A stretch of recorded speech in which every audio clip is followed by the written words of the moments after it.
Good afternoon, everyone. I'm Israeli government spokesman Eylon Levy. This is day 81 of the October 7th war. IDF fatalities since the start of the October 7 massacre stand at 492. In the past 24 hours, we have mourned the deaths of 25-year-old Sergeant First Class Joseph Gittarz, 24-year-old Staff Sergeant Elisha Yonatan Loba, and 21-year-old Staff Sergeant Daniel Nahmani. May their memories be a blessing, and our thoughts are, of course, with their families. Since October 7th, over 13,000 rockets have been launched towards sovereign Israel, deliberately targeting our civilians and sending millions running for the bomb shelters. Of those rockets, 2,000 have crash-landed inside the Gaza Strip, causing untold damage to civilians and infrastructure there. An update on the October 7th hostage crisis. Hamas still holds 129 people hostage in its terror dungeons since 10/7, 22 of whom have since been murdered in captivity, with Hamas holding their bodies hostage. We repeat our demand for the immediate and unconditional release of the vulnerable hostages still trapped in the Hamas terror dungeons. Time is running out for them. We are continuing to apply the same military pressure that forced Hamas into the first hostage release pause, and the Prime Minister has communicated with the leaders of all the great powers to demand their intervention to secure the hostages' release. As the Prime Minister told the Knesset yesterday after visiting troops in northern Gaza, we will shake every tree and turn over every rock to bring our hostages home. We are committed to the pledge that there will be no one left behind. That is a central goal of this war.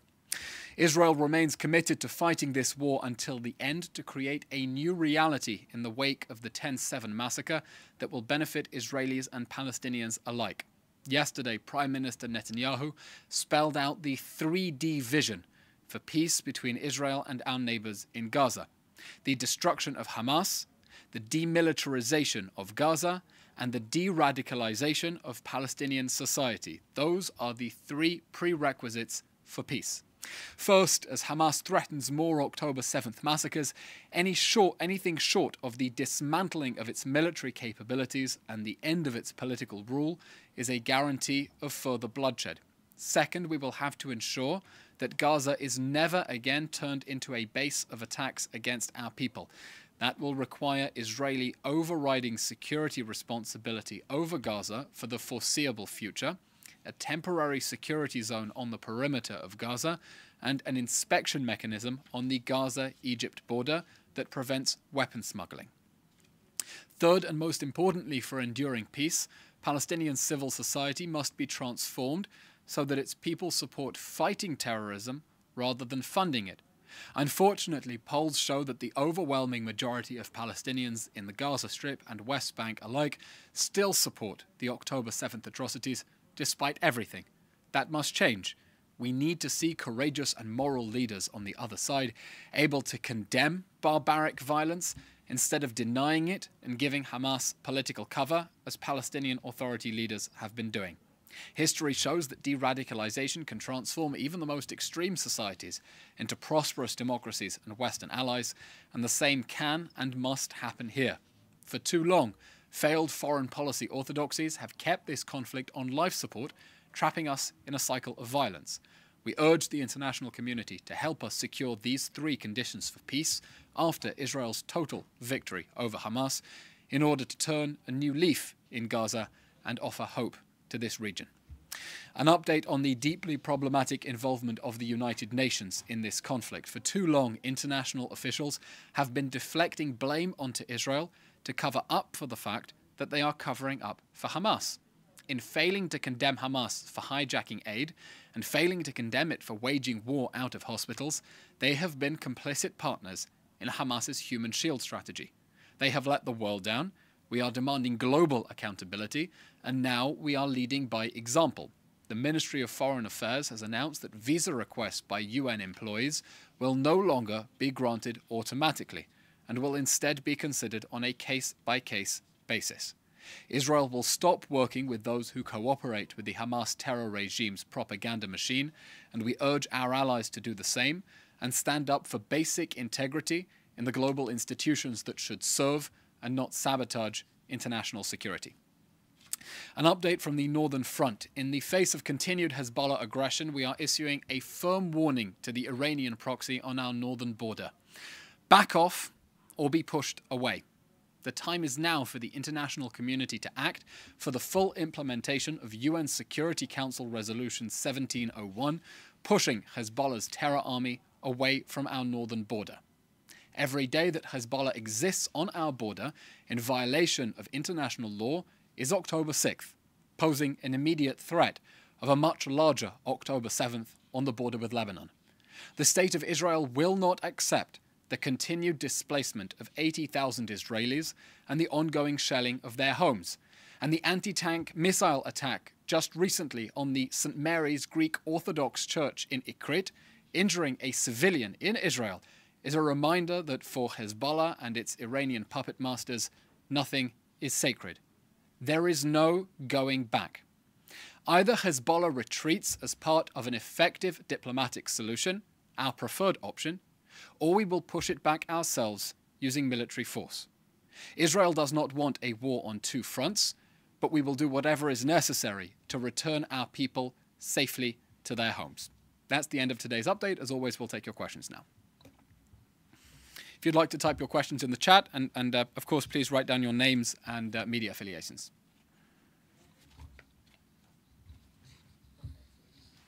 Question comes from Dan Williams from... The first question comes from Dan Williams from Reuters. 1. When will the humanitarian corridor between Cyprus and Gaza be active? 2. Which countries or shipping companies will transport the aid to Gaza? How and where will it be landed on the Gaza coast?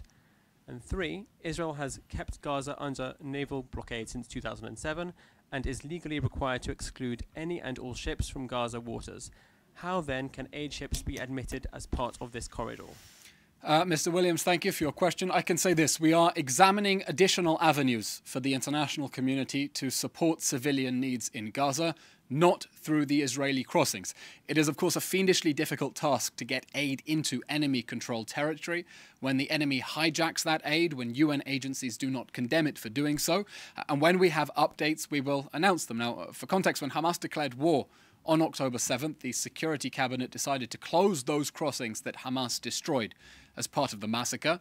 Now, as part of the agreement with the Americans, we have temporarily reopened Kerem Shalom for deliveries of humanitarian necessities on the understanding that the United States will fund an upgrade of Egypt's Rafah crossing so that provisions will no longer have to go through our border.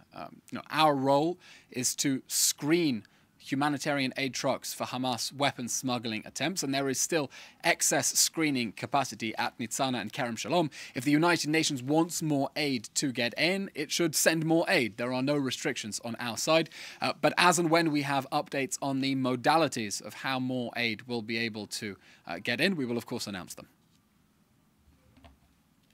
The next question is from Jonathan Rice of the New York Times.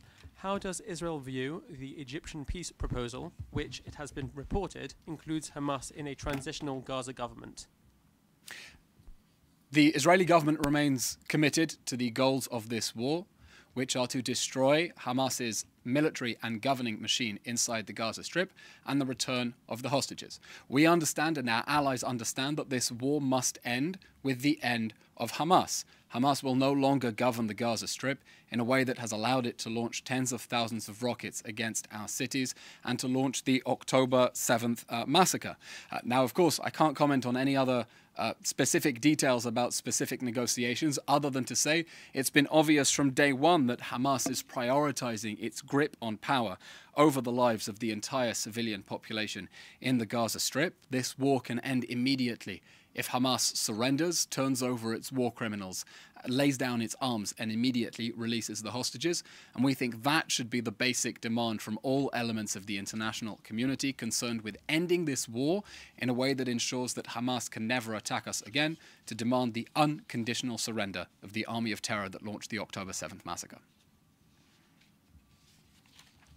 The next question is from David Isaac of JNS. Initially, Israel said it would cut off aid if it turned out it was diverted to Hamas. It clearly does.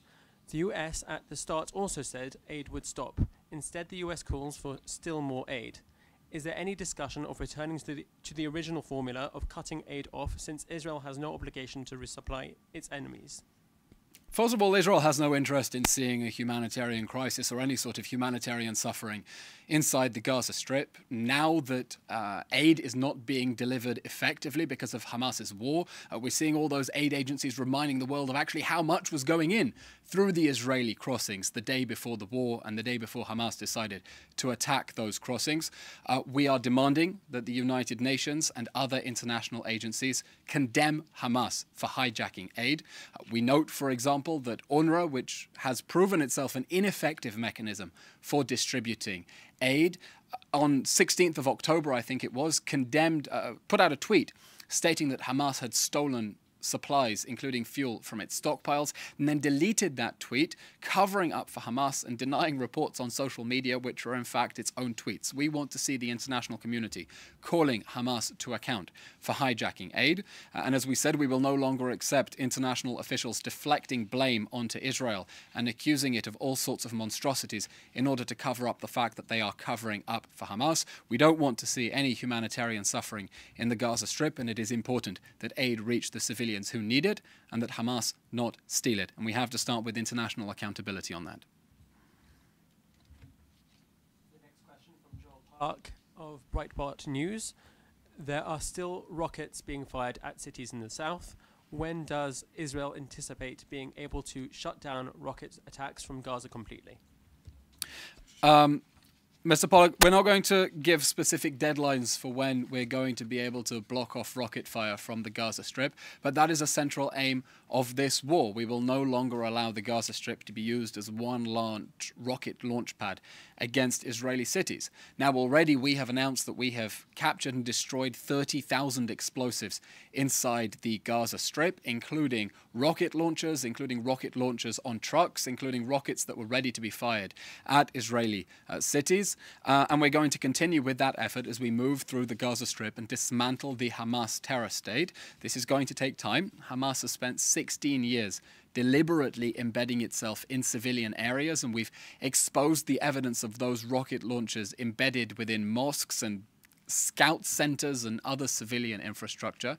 And that is a central goal of this war, to dismantle the Hamas terror state and make sure that no security threat against the Israeli people will ever emanate from the Gaza Strip ever again.